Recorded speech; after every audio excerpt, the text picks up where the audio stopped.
The air stank of swamp rot and shattered concrete as I stood at the edge of my ruined backyard, watching Pamela Vance, the HOA tyrant, shriek at a city inspector while her $800,000 McMansion sank another inch into the mere. Flood warnings wailed from squad cars, frogs mocked from drowned lawns, and a rusted mailbox floated by like a grim parade. This was my life now, and you're probably wondering how it came to this. That tiny creek weaving through my yard sanctuary after grueling days as a plumber was never just water. It was peace where I'd sit with a beer and a fishing pole, catching nothing but calm as dragonflies danced and reeds whispered. But peace doesn't last when an HOA smells blood. What started as a trickle became a war, and I was ready to fight dirty to win it. Years ago, the creekside was our sold timers in a patchwork of homes from when this town was just fields. Across the development, the Pinewood HOA ruled their beige empire of identical houses and synchronized holiday decor. We were annexed overnight, our quiet lives swallowed by their rules. Pamela Vance, Pinewood's self-appointed queen, knocked on my door one humid Saturday, her pastel yoga outfit pristine, her clipboard a weapon. On the community standards chair, she announced, her smile as warm as a court summons, "Your creek is an unauthorized water feature, a safety hazard for children and wildlife." I blinked, dumbfounded. "It's a natural creek, older than your subdivision. Count codes protected." She scribbled furiously and stormed off, leaving a whiff of perfume and venom. Days later, a violation notice was taped to my door, citing unsafe open water and non-native species, apparently frogs. Then another threatening $100 daily fines unless I complied. I sent back a letter quoting my deed's drainage easement, but Pamela scheduled a mandatory inspection. 3 strangers prowled my yard with tape measures, snapping photos like I was a criminal, while Pamela supervised, daring me to react. I stood firm, arms crossed, guarding my creek. At the next HOA meeting, Pamela declared my creek a public safety threat, citing erosion, mosquitoes, and insurance risks ironic given their swampy subdivision. She handed me a packet demanding I fence the creek, fill it, or pay for weekly inspections. I told her where to shove it politely. The harassment escalated. Anonymous complaints about my unkempt yard, my mailbox toppled, rocks dumped in the creek to clog it.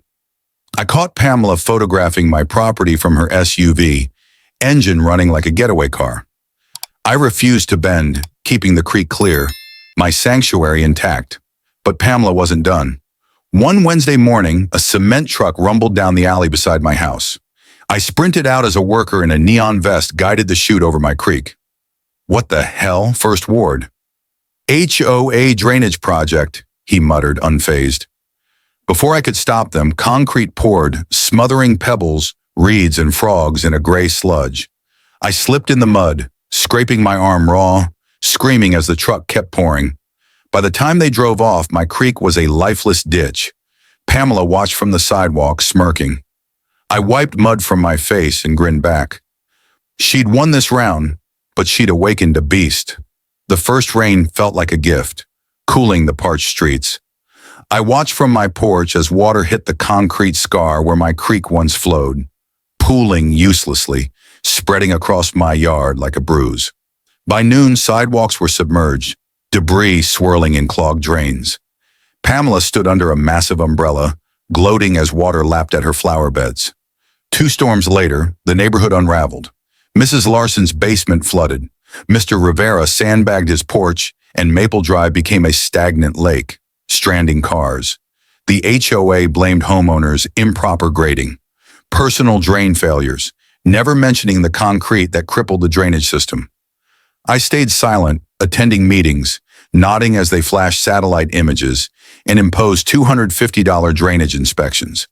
Behind the scenes, I was a ghost photographing flooded yards, submerged mailboxes, and soggy HOA common areas with my Nikon, pretending to be a hobbyist.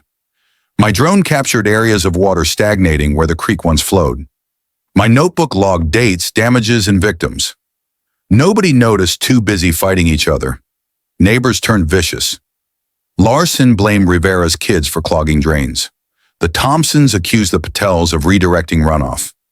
The HOA fanned the flames with Pamela leading a flood mitigation task force that issued fines and fueled disputes. Tension simmered like a kettle ready to scream.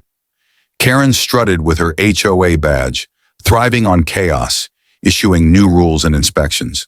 She slapped me with a landscaping plan demand, citing drainage issues. I asked if it should address her illegal concrete, but she threatened more fines. I signed her forms, adding them to my evidence binder, biding my time. The land was shifting. Alvarez retaining walls sagged. Larson's lawn tilted. Driveways cracked. Water trapped underground was swelling. The earth straining against Pamela's arrogance. Nature doesn't forgive, and I was ready to help it collect. Weeks of rain turned the neighborhood into a swamp. Streets became rivers. Manhole covers spewed. Gutters tore free. Houses cracked. Fissures snaked up walls. Doors warped. Garage floors buckled. I washed from my porch, coffee in hand. As Pamela screamed into her phone, her rose bushes drowned, water creeping up her steps. The HOA scrambled sandbags, gravel dumps, emails blaming city drains.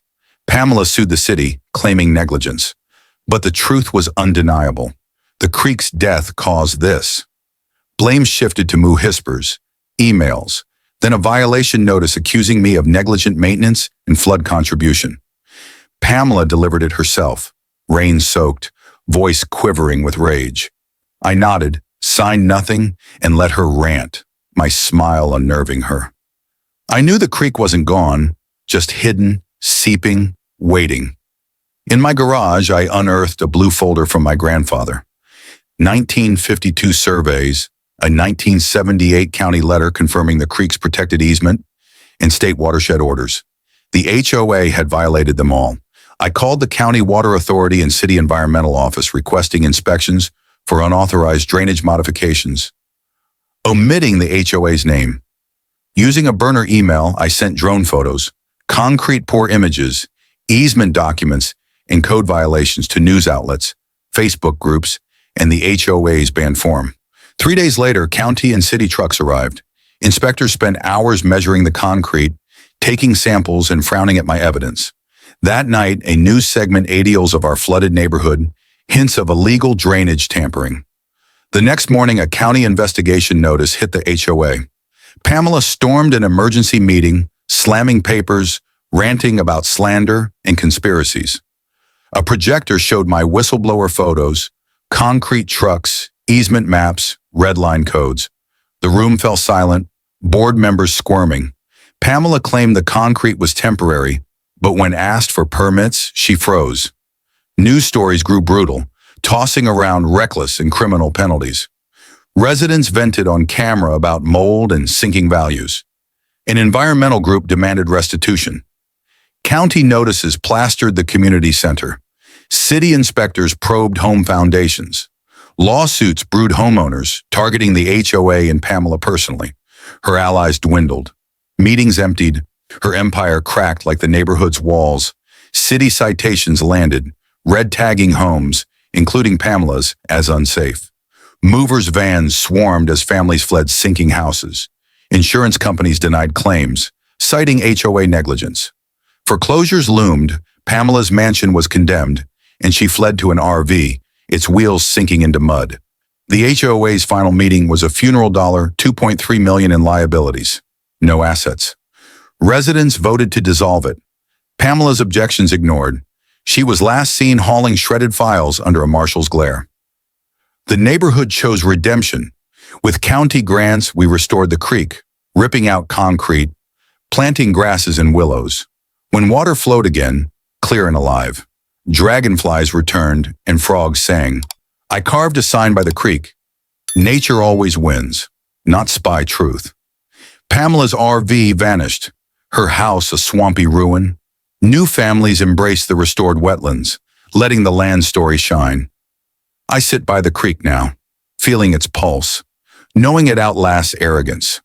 The fight cost me scars, but it taught me the land remembers and it always wins.